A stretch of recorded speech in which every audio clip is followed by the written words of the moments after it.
The tragic crash involving a truck and a minibus taxi at Van Reenen's Pass, which claimed the lives of 17 taxi passengers, is believed to have been caused by reckless driving. It was earlier stated that 18 passengers were killed, but the Provincial Department of Transport later corrected this and said that 17 of the 18 passengers in the taxi were killed. Now, the only survivor, a one-year-old toddler, is in a critical condition in hospital.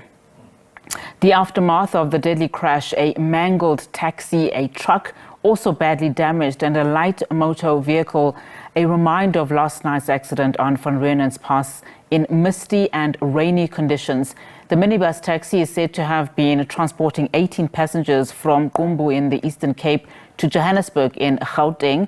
The crash forced the N3 toll route to close for more than 9 hours as law enforcement agencies and emergency personnel worked to clear the scene. Other road users were stuck for hours and were forced to use alternative routes. The truck driver, who escaped without injury, is believed to have fled the scene.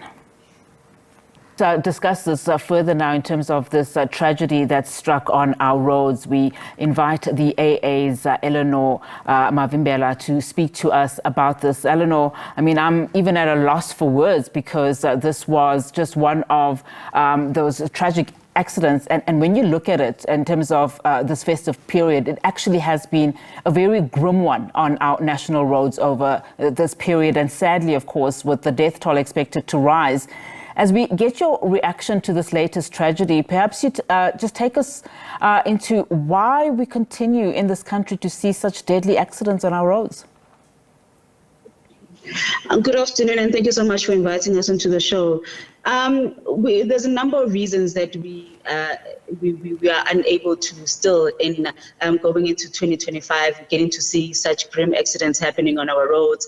And I think also driver behavior, driver attitude has much to play with regards to the kind of accidents that we see on our roads. Obviously, there's awareness that we've been pushing from the beginning of the festive season together, I think, with the Department of Transport also weighing in there as well with regards to teaching up about road safety, preaching road safety messages, trying to raise awareness about safe driving on our roads, for motorists to take caution on our roads. But we unfortunately still see such accidents like the one in Van Reenen's happening on our roads, which is very, very, very unfortunate. Let's then look at what, the biggest contributors to these accidents are. I mean, we know, and as you rightfully say, there's been an aggressive campaign this festive period. I mean, what is shocking in this latest incident is that the roads were slippery, visibility was poor, and one would then think because it was raining that drivers could actually exercise caution and actually slow down. Yes, definitely. We've been raising awareness with regards to motorists traveling in during high visibility hours, because we've seen that the research shows that a lot of the fatal accidents happen during low visibility hours. So hours when you have less light on the roads. And even added worse is the weather conditions that we've been experiencing for the past 2 days over a number of provinces across the country. And we've been saying that to drivers to say that even more now, it's more crucial for drivers to plan their routes and to try as much as possible. If you really have to travel during these adverse weather conditions and you really have to travel outside of high visibility hours, plan your route and be cautious, slow down and switch on your headlights so that you are as visible as much as possible. It is important. We have seen that research does show us that with regards to the type of weather as well as traveling in low visibility hours, that it's a higher risk for high fatality accidents happening.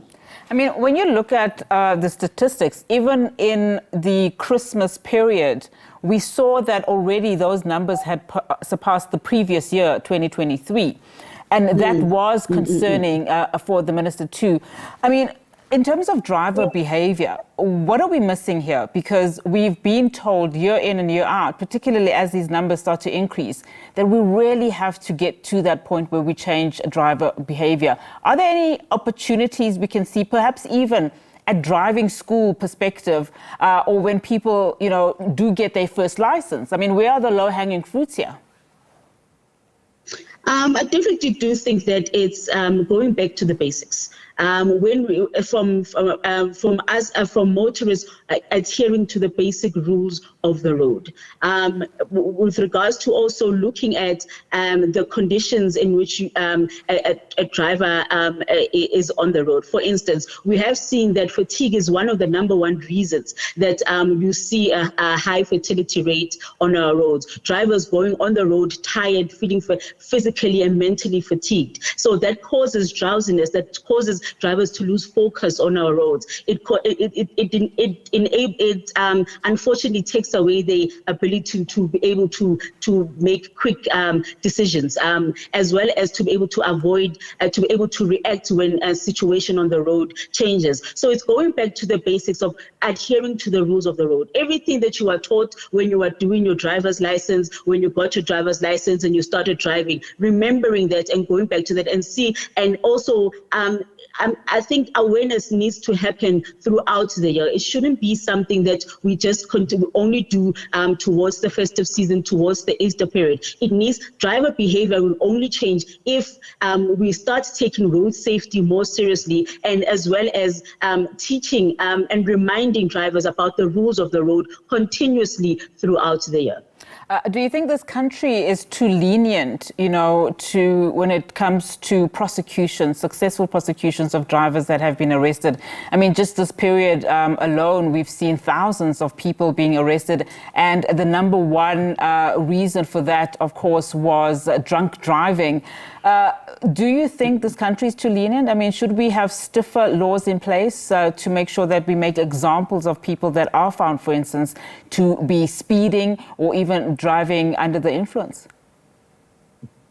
I don't think it's about having stricter laws, but it's more about the implementation of the laws. As the Automobile Association, we've been advocating that we obviously do not nearly have enough law enforcers on our roads. We would love ideally to have law enforcers on every corner of the road in South Africa, but unfortunately we can't have that. But we've seen that over time, when motorists see law enforcers on the road, they are more inclined to adhere to the rules of the road, slow down, put their headlights on, and follow the rules of the road. And for us as the Automobile Association, we think it's really, really stringent, that it's really, really important that the government looks into expanding our the number of law enforcers that we have in South Africa. We really do think the laws that we have in place are sufficient, but it's more the implementation of the laws that's a worry for us.